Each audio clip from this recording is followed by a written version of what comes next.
بسم اللہ الرحمن الرحیم۔ محترم بزرگوں اور دوستوں،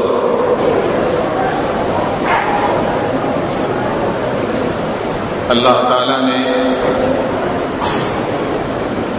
دنیا میں پیدا فرمانے کے بعد زندگی گزارنے کا ایک طریقہ بتایا ہے، جس طریقے زندگی کو اسلام کہتے ہیں۔ اسلام زندگی گزارنے کے طریقے کا نام ہے، اور اسی طریقے پر کامیابی اللہ نے منحصر رکھی ہے۔ جتنے ازم ہیں، جتنے مذاہب ہیں، جتنے دنیا کے طور و طریق ہیں، جتنے کلچر ہیں، سب اس کے سامنے بے قیمت، بودے اور بے حیثیت ہے۔ اسلام ایک ایسا طریقہ ہے جس کو اللہ نے پسند فرمایا ہے، اور جس پر چل کر رسول اللہ صلی اللہ علیہ وسلم نے امت کو دکھلایا کہ اسی راستے میں کامیابی ہے۔ فاستمسک بالذی اوحی الیک، اے پیغمبر اس طریقے پر جمے رہنا جس طریقے کو آپ کے اوپر وحی کر دی گئی۔ یہ قرآن آپ کے لیے، آپ کی قوم کے لیے ایک یاد دہانی کرنے والی چیز ہے، اور اس قرآن کے تعلق سے قیامت کے دن آپ سے پوچھا جائے گا کہاں تک عمل کیا۔ یہ قرآن مجید کی وارننگ ہے۔ اس لیے سب سے پہلا عزم اور سب سے پہلا کام ہمارا یہ ہے کہ زندگی میں ہماری نیتیں، ہماری زندگی کا رخ اللہ کی طرف ہم لوگ مبذول کریں، متوجہ کریں۔ میری زندگی کا مقصد اللہ کی رضا ہے، یہ ہمارا دل و دماغ اس کو قبول کر لے۔ ہم اللہ کی فرما برداری کے کام کریں گے، اللہ کی نافرمانی سے بچیں گے، جن کاموں سے اللہ راضی ہوتا ہے اس کے اوپر پابندی کریں گے۔ یہ مسلمان کا سب سے پہلا فریضہ ہے۔ وہ اخلاق، وہ کردار، وہ نبوی احکامات جس پر چل کر صحابہ کامیاب ہوئے، تابعین کامیاب ہوئے، اس راستے کو ہمیں اختیار کرنے کی دعوت دی گئی ہے۔ اسلام اسی کا نام ہے۔ چنانچہ اسلام میں دو چیزیں ہیں، ایک کچھ کرنے والے اعمال ہیں، نماز، روزہ، حج، زکوٰۃ، نفلی عبادات، ذکر، تسبیح، مناجات، اللہ سے دعائیں، یہ عبادت کرنے والے اعمال ہیں۔ اور کچھ اعمال وہ ہیں جن سے بچنے کو کہا گیا، جن کو ہم کہتے ہیں تحفظات ہیں، جن سے بچنے کی تعلیم دی گئی ہے۔ یہ دونوں چیزوں کا پاس و لحاظ رکھنا ہے، لیکن ان میں سب سے زیادہ قابل قدر اور قابل عمل یا خاص طور سے خیال رکھنے کی چیز وہ ہے گناہوں سے اجتناب، گناہوں سے بچنا۔ گناہوں سے آدمی جب بچ جائے گا پھر اللہ کے قریب ہوتا جائے گا۔ اعمال کچھ کم ہو اور گناہ سے بچے، سب سے بڑا خیر اسی کے اندر ہے۔ اور اعمال خوب کر رہا ہے، تہجد بھی پڑھ رہا ہے، اشراق اور اوابین بھی ہو رہی ہے، تسبیحات اور اوراد کا بھی معمول ہے، جماعت سے نماز بھی خوب پڑھتا ہے، لیکن گناہ بھی خوب کر رہا ہے۔ اللہ کے نزدیک یہ شخص اللہ کے پاس مقبول نہیں ہے۔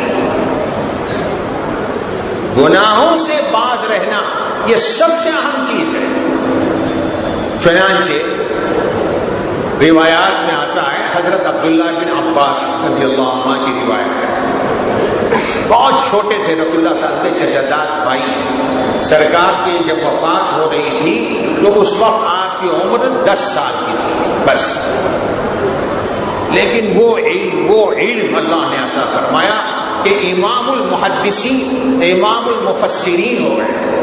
ترجمان القرآن ہو گئے، سب سے بڑے مانے ہوئے مفسر۔ کرتے کیا تھے؟ خدمت رسول اللہ صلی اللہ علیہ وسلم کی چنانچہ اللہ نے کہ رسول صلی اللہ علیہ وسلم نے ان کے حق میں دعا فرمائی، اللہم فقہہ فی الدین، اے اللہ ان کو دین کی سمجھ عطا فرما، وعلمہ التأویل، اور قرآن مجید کا علم ان کو سکھا دے۔ اس کی برکت یہ ہوئی کہ یہ 10 سال کے تھے سرکار کے انتقال کے وقت، بڑے بڑے صحابہ کے پاس جاتے تھے، علم حاصل کرتے تھے، اور وہ وقت آیا کہ دنیا کے سب سے بڑے امام بن گئے تفسیر کے اندر، ان کا ثانی نہیں۔ ان کی روایت ہے، وہ فرماتے ہیں کہ ایک شخص ان کے پاس آیا اور اس نے پوچھا کہ ابن عباس رضی اللہ عنہ یہ بتائیے کہ ایک شخص تھوڑا سا عمل کرتا ہے، عبادات تھوڑی سی کرتا ہے، لیکن گناہوں سے بچتا ہے، یہ شخص، اور ایک دوسرا شخص ہے کہ عبادات بھی خوب کرتا ہے اور گناہ بھی بہت کرتا ہے، دونوں میں بہتر کون ہے؟ سوال دیکھیں کتنا زبردست۔ گناہ کم کرتے ہیں، عبادات کم کرتے ہیں اور گناہ بھی کم کر رہے ہیں، دوسرا شخص عبادات بھی بہت کر رہے ہیں اور گناہ بھی بہت کر رہے ہیں، دونوں میں افضل اور بہتر کون ہے آپ کے نزدیک؟ حضرت عبداللہ ابن عباس رضی اللہ عنہ نے برجستہ فرمایا، الفاظ ہیں حدیث میں کہ میرے نزدیک پہلا شخص اس سے کہیں زیادہ افضل ہے، جو عبادات کم کرتا ہے لیکن گناہوں سے بچنے کا اہتمام کرتا ہے، یہ افضل ہے، کیونکہ قرآن مجید نے صاف فرمایا وَذَرُوا ظَاهِرَ الْإِثْمِ وَبَاطِنَهُ، ظاہری گناہ بھی چھوڑ دو، باطنی گناہ بھی چھوڑ دو، گناہ کرو ہی نہیں، اور گناہوں کے نقصانات اتنے ہیں کہ اس کی کوئی حد نہیں، اس لیے میرے نزدیک پہلا شخص افضل ہے۔ علماء نے اس کی وجہ لکھی، وجہ کیا ہے؟ یہ دو چیزیں سمجھنے کی وجہ کیا ہے کہ یہ افضل ہے اس کے مقابلے میں؟ فرماتے ہیں اس کی مثال یوں سمجھ لیجیے، ایک شخص اچھے کھانے استعمال کرتا ہے، ٹونک استعمال کرتا ہے، صحت اور تندرستی کے سارے اسباب اختیار کرتا ہے، صحت بن گئی، ٹھیک ہے، اسی کے ساتھ زہر بھی استعمال کر رہا ہے۔ اب آپ بھلا بتائیے زہر اثر زیادہ کرے گا یا آپ کا ٹونک یا آپ کی اچھی مغزیات والی غذائیں وہ زیادہ کام کرے گی؟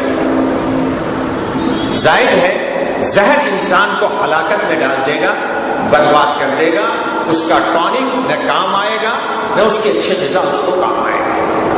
برخلاف ایک شخص کے سوکھی روٹی کھاتا ہے، دال چٹنی کھاتا ہے اور زہر سے بچتا ہے،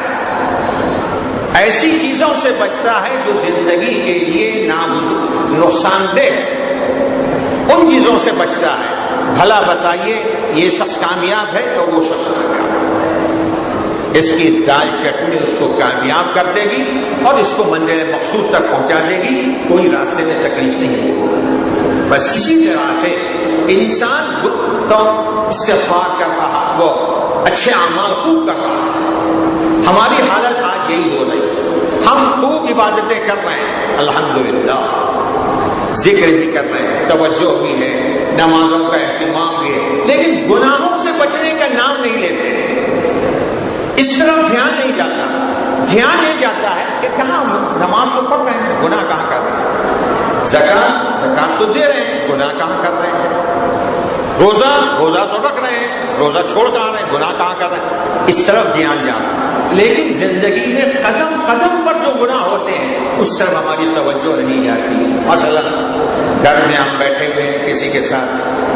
کسی کی چغلی کر رہے ہیں، کسی کی غیبت کر رہے ہیں، کسی کے ساتھ حسد کا معاملہ کر رہے ہیں، کسی کے ساتھ گالی گلوچ کر رہے ہیں، کسی کے حق کو پامال کر رہے ہیں، اپنی زبان سے رسول اللہ صلی اللہ علیہ وسلم کے اوپر اس طرح کے الفاظ کہہ دیتے ہیں جو لاشعوری میں کفر ہو جاتا ہے،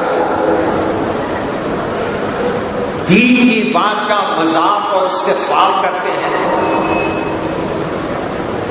ایسے ہی بیوی بچوں کے حقوق کو پامال کر رہے ہیں، عورتوں کے حقوق کو ختم کر رہے ہیں، کسی کے ساتھ ظلم کر رہے ہیں، کسی کی لیوا دیوی ہے اس کو ادا نہیں کر رہے ہیں، ناجائز طریقے سے کمائی کما رہے ہیں،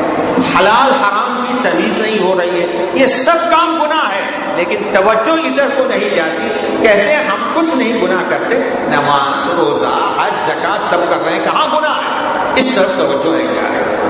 چنانچہ یہی اعمال جب اوپر کو جاتے ہیں اللہ کی طرف سے فیصلے اسی کے مطابق نازل ہوتے ہیں، اس لیے توجہ اس کی طرف دینے کی ضرورت ہے کہ سب سے پہلے ہم اپنے گناہوں سے باز آ جائیں، اپنی ذاتی زندگی پر ایک نظر کر لیں، گھر کی عورتوں پر ایک نظر کر لیں، گھر سے بھی بہت سی باتیں ایسی آتی ہیں جس میں آدمی ہم بچنا چاہتے ہیں لیکن گھر کی عورتیں بچتی نہیں ہیں، وہ گناہوں میں ملوث ہو کر ہم بھی گناہ میں مبتلا ہو جاتے ہیں۔ بہن اور اپنے گھروں کے ماحول کو بھی گناہوں سے بچانے کی کوشش کرنی چاہیے۔ گناہ کا نقصان سب سے پہلا یہ ہوگا کہ آپ اور ہم محسن حقیقی کے ناشکری کرنے والے ہوتے ہیں۔ جو ذات سر کے بال سے لے کر پیر کے ناخن تک ہمارے اوپر احسان کر رہی ہے، ہم ان کے اس کے ناشکرے ہوتے ہیں۔ محسن کا احسان ماننا چاہیے، محسن کی ناشکری نہیں کرنی چاہیے۔ دل میں سیاہ نقطے لگنا شروع ہو جائیں گے، اس کی نحوست سے ظلمت پیدا ہوتی جائے گی، نیک اعمال سے وحشت پیدا ہوتی جائے گی، اچھی باتیں سننے سے دل اترتا جائے گا، نیک اعمال کرنے کی توفیق سلب ہوتی جائے گی، 50 اس کے نقصانات ہیں۔ اس لیے بزرگوں اور بھائیوں، جو زندگی گزری اب سچی پکی اللہ سے توبہ کرنی چاہیے اور اللہ سے اپنا تعلق مستحکم اور مضبوط کرنا چاہیے۔ جب بھی اللہ سے تعلق مضبوط ہوگا اللہ تعالیٰ خیر کا فیصلہ کریں گے، دنیا میں اور آخرت میں بھی۔ اللہ تعالیٰ ہم سب کو اس کی توفیق عطا فرمائے۔